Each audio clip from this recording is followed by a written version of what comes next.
नमस्कार, सुप्रभात, स्वागत सबरंग कार्यक्रम में आप सभी का। मित्रों, 4 पंक्तियाँ हम लगातार सुनते आ रहे हैं, सुनते रहते हैं और हमारे जीवन के लिए बहुत महत्वपूर्ण है। कहते हैं नज़र को बदलो तो नज़ारे बदल जाते हैं, सोच को बदलो तो सितारे बदल जाते हैं और कश्तियाँ बदलने की ज़रूरत नहीं, दिशा को बदलो तो किनारे बदल जाते हैं। बहुत ही महत्वपूर्ण सी पंक्तियाँ हैं मित्रों, और सच भी है कि हम बातों को, परिस्थितियों को, लोगों को बदलना चाहते हैं और वो बदलते नहीं।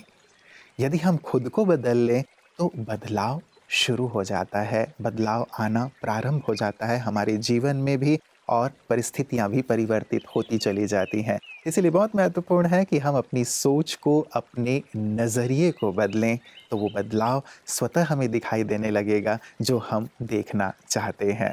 और हमारी सोच में बहुत सुंदर परिवर्तन, श्रेष्ठता लाने का कार्य करता है प्रतिदिन का सुंदर सुवाक्य।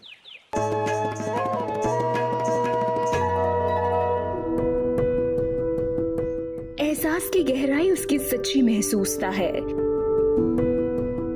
झील के पानी में एक पत्थर की पहुंच पानी की गहराई को दर्शाती है। मन के समंदर में उथल पुथल करती हुई भावनाओं की गहराई का पता तब लगता है जब हम तीव्र कोशिश से उस भावना को अपने अंदर धारण करते हैं, शिद्दत से उस एहसास को पूजते हैं, जैसे कि हमने अपने आप को समर्पण किया हो। जैसे धरती की गहराई भी नापी जाती है उसकी संपदा की तलाश में, वैसे ही अपने मन के अंदर झांकने से ये पता चलता है कि हम और हमारे एहसास कितने असली और कितने पक्के और कितने गहरे हैं, क्योंकि ये परिमाप हमें सच्चे रिश्तों में बांधता है जो शुद्ध होते हैं। नकली भावनाओं की कोई कदर नहीं करता। पता है ना, सोने की उत्तमता उसकी चमक से नहीं लेकिन उसकी शुद्धता से पता चलती है। तो क्यों ना ऐसे खरे अलंकार रूपी एहसासों को महसूस करें जो आपके रिश्तों की शोभा बढ़ाए।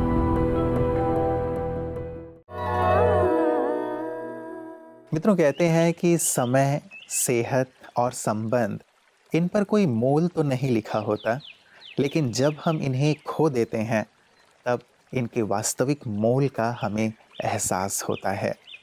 इसीलिए समय रहते हम अपने संबंधों को सुधार लें, समय रहते हम वो कर लें जो हम करना चाहते हैं, समय रहते हम हर मूल्यवान चीज़ को जो हमारे हृदय में है, जिसे हम पाना चाहते हैं, जो हम करना चाहते हैं, उस पर वक्त लगाएं, तो सचमुच हमारा जीवन श्रेष्ठता की ओर बढ़ता चलेगा। और साथ ही सबसे महत्वपूर्ण बात, समय रहते हम अपनी सेहत को भी संभाल लें, सेहत का भी ध्यान रखें, तो फिर हम अपने जीवन का भरपूर आनंद ले पाएंगे। क्योंकि सचमुच ये तीनों बहुत मूल्यवान चीज़, उसमें सेहत तो सचमुच बहुत महत्व रखता है।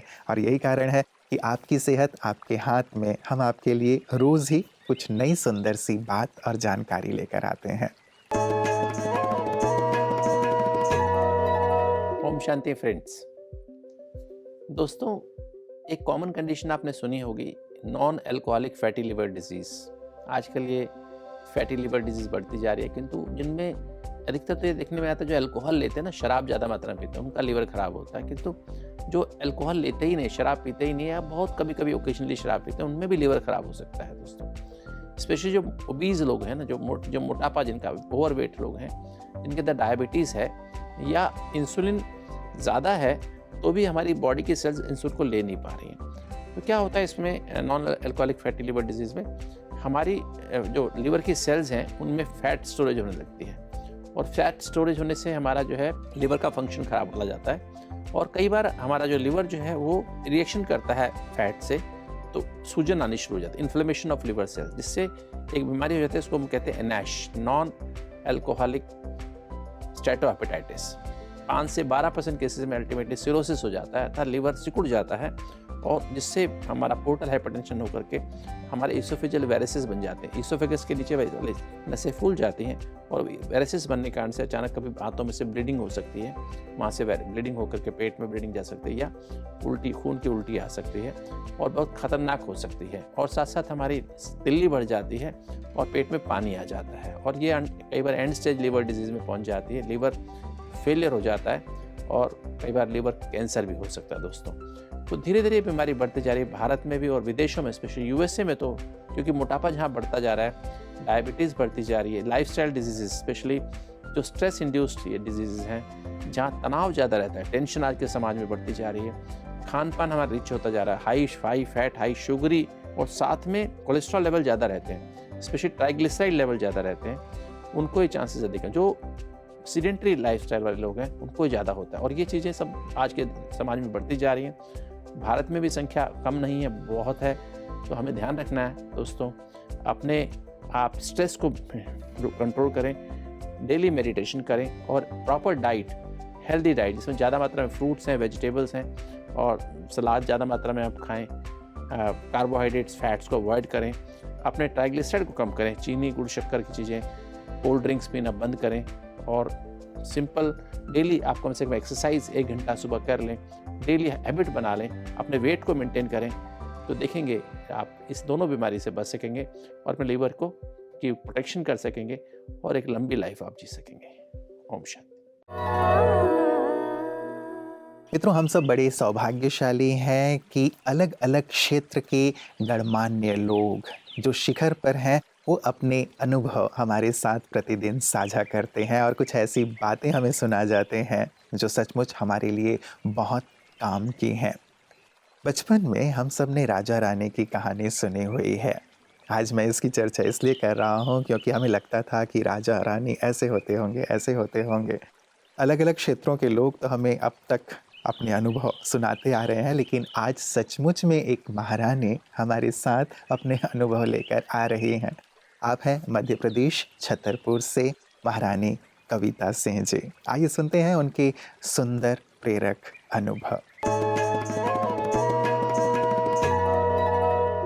पर लोग धर्म से सोचते हैं सिर्फ पूजा पाठ करना ही धर्म है, बट पूजा पाठ करना धर्म नहीं है। अपना कर्तव्य को निभाना भी धर्म है, अपने नैतिक मूल्यों को पहचानना भी धर्म है। यदि हर इंसान अपने कर्तव्य और नैतिक मूल्यों को पहचान कर जाए तो ये दुनिया बहुत खूबसूरत हो जाएगी, जैसे परमपिता परमात्मा चाहते हैं कि सतयुग का राज आ जाए। तो यदि ये धार्मिक भावना लोगों की, यदि धर्म राजनीति में समावेश कर गया तो बहुत ही सुंदर एक दुनिया बन जाएगी। फिर कोई किसी की बुराई नहीं करेगा, कोई किसी का बुरा नहीं चाहेगा। जो राजनीतिज्ञ हैं वो सच्चे दिल से जनता की सेवा करेंगे, उनके लिए सुनेंगे। मैं कहूँगी कि राजनीति में यदि ब्रह्म कुमारी के जो यदि ये प्रवेश कर गया तो ये बहुत ही सुंदर युग बन जाएगा, एक सतयुग आ जाएगा, जहाँ पर जैसे कहा जाता है कि हर नर नारायण हो जाएगा और हर स्त्री लक्ष्मी का स्वरूप हो जाएगी। हमारे बच्चे भी होंगे, वो बच्चे भी उसी राह पर चलेंगे। तो एक बहुत ही, जैसे मैंने पहले भी कहा कि बहुत ही अच्छी दुनिया हो जाएगी। जो सपना बापू ने देखा है, जो हमारे महापुरुषों ने जो सपना देखा है, वो साकार हो जाएगा। तो मैं बिल्कुल ये कहूँगी कि आना चाहिए ब्रह्म कुमारियों को, क्योंकि बहुत यहाँ मैं इतने दिनों से हूँ और मैं महसूस कर पा रही हूँ यहाँ पर जैसे कोई चिंता ही नहीं है। मतलब हम लोग 4-5 दिन से हूँ, मेरा बेटा भी है, मेरा परिवार भी है, मेरा क्षेत्र भी है, पर मुझे 4-5 दिन से कोई चिंता नहीं है। ऐसा नहीं कि मुझे फिक्र नहीं है, पर वो चिंता एकदम निश्चिंतता है, जैसे चारों तरफ जैसे होता है ना कि बच्चों की तरह, कोई टेंशन नहीं, हम खुश हैं।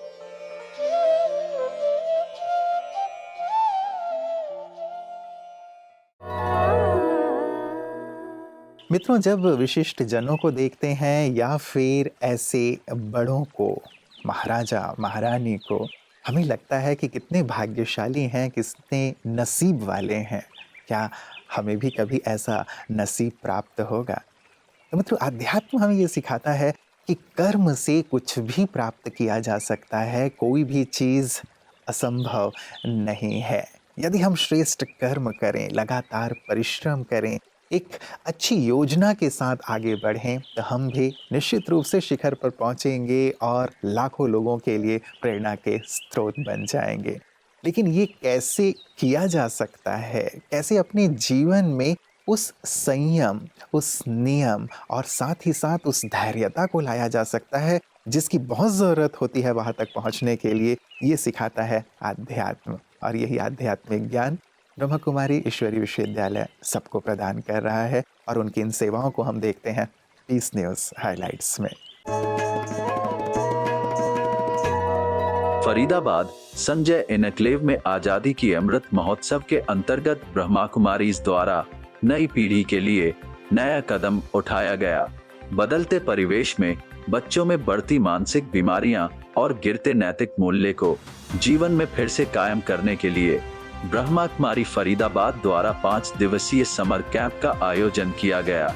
स्थानीय सेवा केंद्र पर 8 साल से 16 साल तक के बच्चों के लिए कैंप कराया गया, जिसमें 50 से अधिक बच्चों ने भाग लिया। स्थानीय सेवा केंद्र की संचालिका ब्रह्मा कुमारी ज्योति दीदी जी ने बच्चों को मन को एकाग्र करने की विधि तथा बच्चों को राजयोग मेडिटेशन का अभ्यास कराया। इसके साथ साथ बच्चों के अंदर छुपी हुई कई प्रतिभा में निखार आ गया। कई प्रकार के प्रतियोगिताएं जैसे डांस, गेम, ड्राइंग, हैंडक्राफ्ट आदि प्रतियोगिताओं का आयोजन किया गया और इसमें सभी बच्चों ने बढ़ चढ़कर भाग लिया। सभी बच्चों को अंत में पुरस्कार भी दिया गया और कैंप के अंतिम दिन उनके माता पिता को भी आश्रम पर आने का निमंत्रण दिया गया। इस अवसर पर ब्रह्मा कुमारी शोभा, ब्रह्मा कुमारी वंदना, ब्रह्मा कुमारी श्वेता और अन्य भाई बहन भी उपस्थित रहे। मित्रों, जाते जाते एक बहुत ही प्यारी सी और चिंतनीय बात, हमें खुश रहने के लिए किसी वजह की तलाश नहीं करनी चाहिए या किसी वजह को, किसी कारण को आधार नहीं बनाना चाहिए, क्योंकि ये वजह कभी भी हमसे छीनी जा सकती है और हमारी खुशी धराशायी हो सकती है। इसीलिए अपनी खुशी का आधार हम आध्यात्म को बनाएं, क्योंकि आध्यात्म हमें आंतरिक रूप से शांति, खुशी, आनंद और संतोष प्रदान करता है। और सचमुच ये किसी वजह से नहीं होता, लेकिन ये स्वतः स्फूर्त अर्थात अंतर से जागृत होता है। और यही कारण है कि सदियों से हमारी संस्कृति ही रही है कि एक कदम हम आध्यात्म की ओर ज़रूर बढ़ाएं। हमारी दिनचर्या की शुरुआत ही आध्यात्म से और अंत भी आध्यात्म से, और पूरा जीवन ही आध्यात्ममय रहा है। और यही कारण लगता है मुझे कि हमारे पुरखे बहुत बहुत खुश थे और साथ ही साथ जीवन में खुशी का संदेश भी दिया करते थे।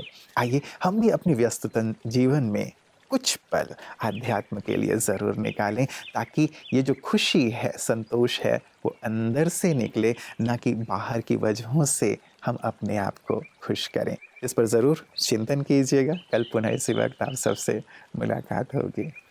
नमस्कार। ओम शांति।